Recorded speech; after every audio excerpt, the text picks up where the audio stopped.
Hi, this is Professor McQuade. I just wanted to make sure that I help you understand what exactly is happening with norms and normative data. And I'm going to go ahead and have you look at my screen. I've set it up as a student view on your D2L. So let me go in here. Sorry, wrong screen. There we go. All right. So here is your D2L page. And again, I've set this up just like a student. And so first off, where you're going to find your normative data, what's happening with that. It's under your course modules. And remember, in order to get into your course modules, you had to have already taken the syllabus quiz and viewed the video with the instructions of the required fitness assessment. So be clear that your fitness assessment, the full fitness assessment pre and post, counts 50% of your grade. Right? So I'll go through a little more on that. You'll find here under your course modules, you find the fitness assessment. Under there is the how-to and the norms. And then there's a PDF which shows you the run walk normative data for both men and women.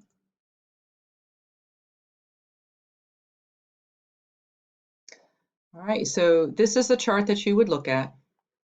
Well, let me just go back here a clip.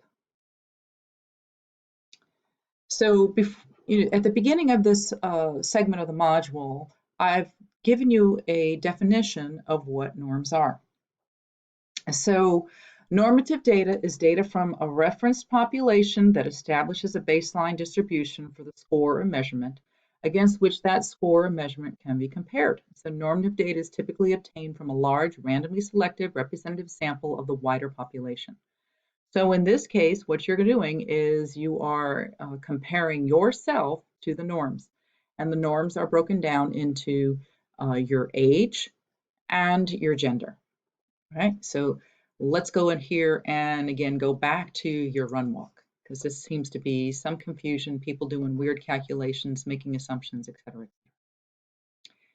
So what you should see here, look here at the top, it says female. Can you see that? Female. So you're looking here, if you're a female or you identify as female, this is where you would look. All right. And what you would do is you look across the top.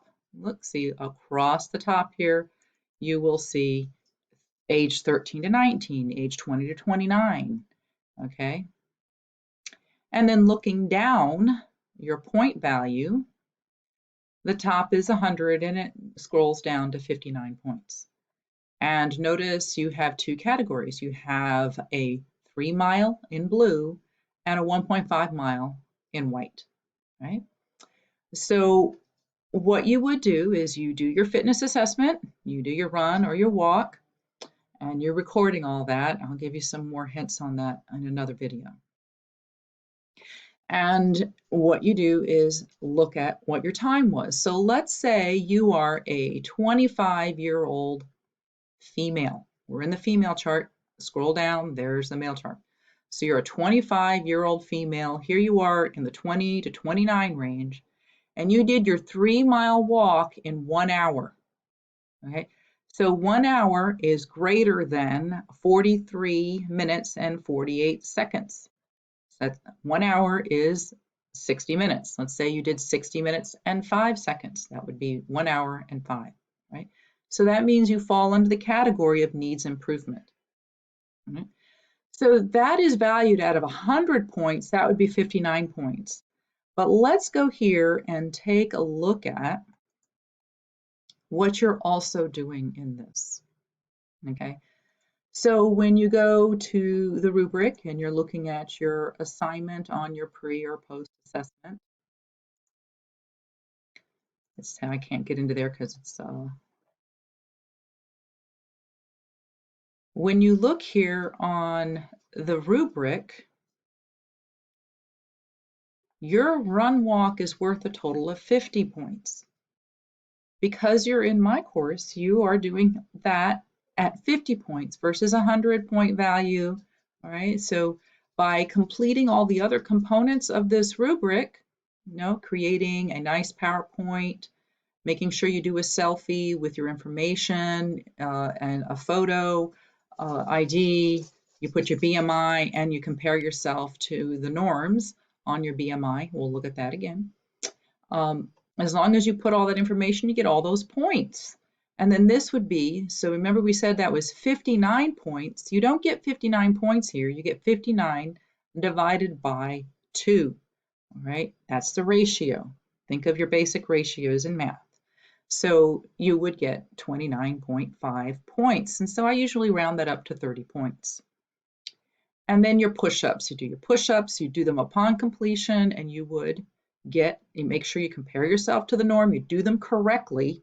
Okay, gents, you're doing them with your legs extended. Ladies, you're bent on your knees, not because we're the weaker sex, it's just because the data was collected for females with them on their knees.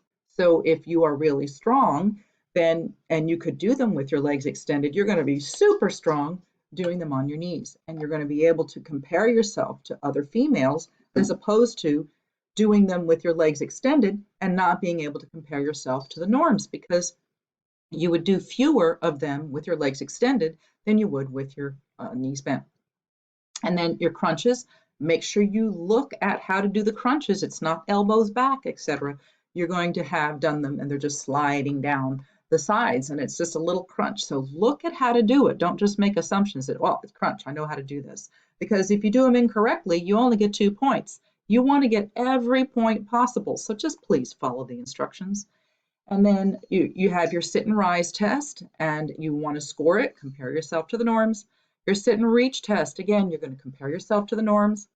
Your waist to hip ratio, you're going to compare yourself to your norms. If you do not have a tape measure, I had one guy do a metal tape measure, for goodness sakes, but you could take a string and you could take a ruler, you do a string, wrap it around you, or a towel, wrap it around it, and then just put it up to a ruler and you'll figure out what your waist and your hip ratio is. There is no reason to have a tape measure, right? But then you make sure you compare yourself to the norms. All right, so that's your rubric, and that explains to you why, if you got a score of 59 needs improvement, why it was diminished to a 30, all right? Because you have to do all these other assessments, which are worth 50%, all right? So that should help explain that. Let's go back and look again at your, I'm gonna go into content.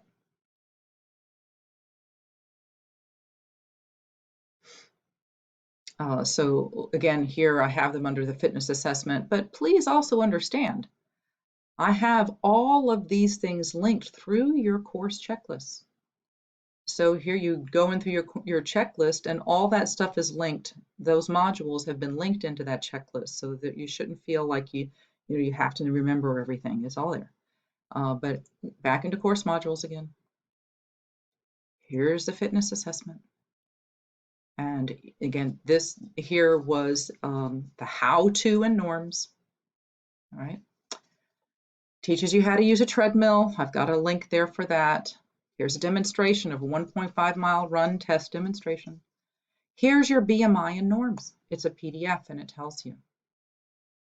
So here you go on this. Let me scroll this up a little bit. So what you do on this is BMI is just simply based on how tall you are and how much you weigh. It's not the best measure of health because a really muscular individual is going to have a higher BMI, right? Because they've got more weight, they might still be smaller, right? And because lean mass is more condensed than fat. So you would look at your height and you look at your weight and then you scroll across, then you find where you fall. And you put whether you're underweight, normal, overweight, or obese. Don't want you to be attached to those numbers. Don't worry about it, okay? Let's go back here. Let's look at this one. So there's that. Here's how to, there's a BMI link. Here's the sit to stand test, which gives you a video that shows you how to do it. Here's how to calculate your score.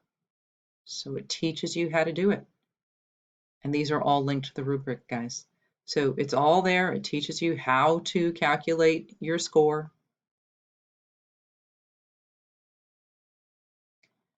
And I head on down here. This is how to perform a push-up test. There's a link for doing that. It shows you how to do it, the video footage, how to conduct an abdominal crunch test. There's a video for it. And here, this is actually from your textbook, Lab 4.2, and it shows how to do the crunch. See, he's got these lines here. You don't really have to have lines, but you're just going to like bring your arms down alongside your body and just slide about 2 inches towards your heels. You're not swinging your neck up. You're not moving your shoulders up to your knees at all. All right. And then on the push-up, ladies, you're going to be on the knees. Gents on the legs extended on your toes. All right. Going back. Hoping this is helping because it's kind of tough. And then here is how to measure your waist. And there's a video, tells you how to do it. Super easy. I'm going to pull out of that. And back to how to and norms. Here's how to measure the waist to hip ratio. That's the PDF. Shows you how to do it, and it tells you what your hip to ratio, where you fall, high, medium, or low risk. Those are all your norms. And remember, you're going to compare yourself. See, they're broken down and based on male and female. All right. So for each one of your assessments, you should have compared yourself to the norm. When you get to the post-assessment, you're going to compare yourself from where you were in the pre-assessment with the post-assessment. All right. So I hope that is helpful to you. And if you have any more questions, you can always contact me through the GroupMe, but I'm really hoping this is helpful. Have a great day.